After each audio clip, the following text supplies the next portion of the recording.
Dr. Kamara, what do you think about the recent testing scandal in Atlanta? I think it's unfortunate. I think it's unfortunate for the children in particular. And we see these scandals, these cheating scandals happening all over the country. I think that one of the last ones I heard about was in Houston, the teachers making sure that the children passed the test. And I had a friend of mine who actually told me here in New Orleans that when she was in elementary school, the teacher just gave them the answers. Like, it had them memorize the answers off of the blackboard. And she said only one boy in her class failed the test because he just wasn't paying attention that day, unfortunately, right? But when you have a pay-for-performance kind of system like we have now in many different school districts where how well your children do on a test is going to say whether or not you get a bonus at the end of the year, we know that when you have that, people will cheat and manipulate any way they can to get the kind of results that they need to get that bonus.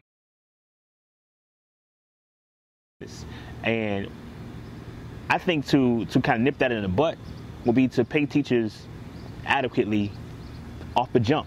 You know what I'm saying? So that they can do it, for the love. And we see that in business and in different areas of life that money incentives actually hurt performance.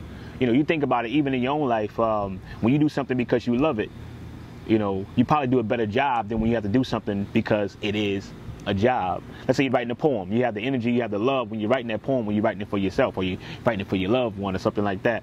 But when somebody says, hey man, can you write a poem for me?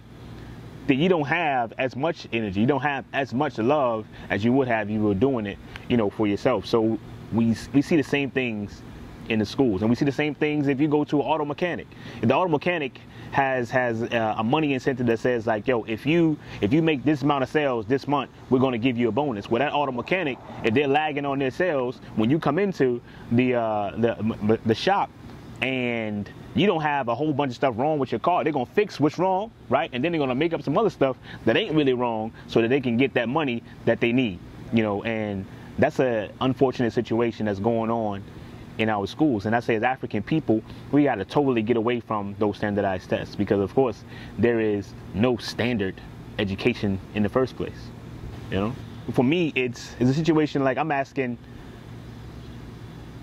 if you're teaching for love, if you're teaching because you know that your future is intimately intertwined with the children's future, that if they fail, that you fail as a community, then of course you're going to do everything in your power to make sure that they learn, not necessarily, just do well on the test. You're going to make sure that they learn. But when you're just doing it, just for some dollars, just for an extra bonus at the end of the year, then of course you don't really care about, what's going on. You don't really care if they learn or not. You're going to make sure, if you have to cheat or manipulate, that they get those right answers. And that pressure is coming from the state. That pressure is coming from the administrators and the principals, on to the backs of the teachers. It's really unfortunate. Right. Do you think it's the teachers are the problem or the test? No, I think definitely it's the state. It's the the emphasis, the pressure that they put on the test, the high stakes testing. When you just talk about high stakes, I think about casinos. You know what I'm saying? Like, we're gambling with our children. And when we talk about high stakes, when we talk about casinos, we know the house always wins. The people who gambling don't win. And our children are not winning. And the test, I think we need to do away with it, altogether, because they don't really measure the academic capabilities of a child, right? They ask the small questions. They ain't really talking about. They're not really measuring the creative abilities. They're not measuring those things that are really important for our community. They're not measuring they're not measuring critical thinking. They're not measuring determination. They're not measuring self-awareness. They're not measuring initiative. They're not measuring commitment. They're not measuring a love of learning. You dig what I'm saying? And then we see that our children, even when they pass these tests, even when they get out of these public school systems, they are not lovers of learning. I mean, they in high school and in middle school and elementary school, and even on to college, as I teach on the college level as well, children are not there to learn. They're asking you the question, is this going to be on a test? For African people, is that the kind of people that we need, in our community? We need some folks who love learning. We need some folks who understand that, okay, if I make a mistake, it's all right. I can keep on going till I find a solution to this problem, because we have some problems in our community that need to be solved. And just saying that your child passed this test is not going to help us, solve our problems. And I think we understand, or we should understand, that academic achievement does not equal intelligence, because we got a whole bunch of Negroes in our community who are actually achieving with their degrees and their MBA degrees and all that kind of stuff, but we don't have the businesses in our community that we need, right? So if they are academically proficient, then why aren't they intelligent enough to build for themselves?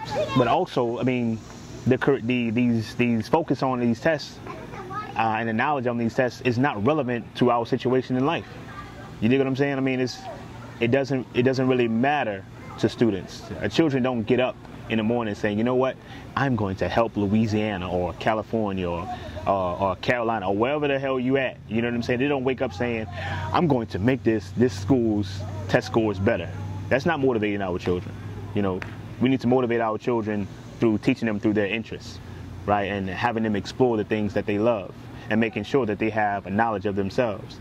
At the Kamali Academy, we bequeath to our children, you know, two things: roots and wings. They must be rooted in who they are, but also understand that they can fly as high as they want to.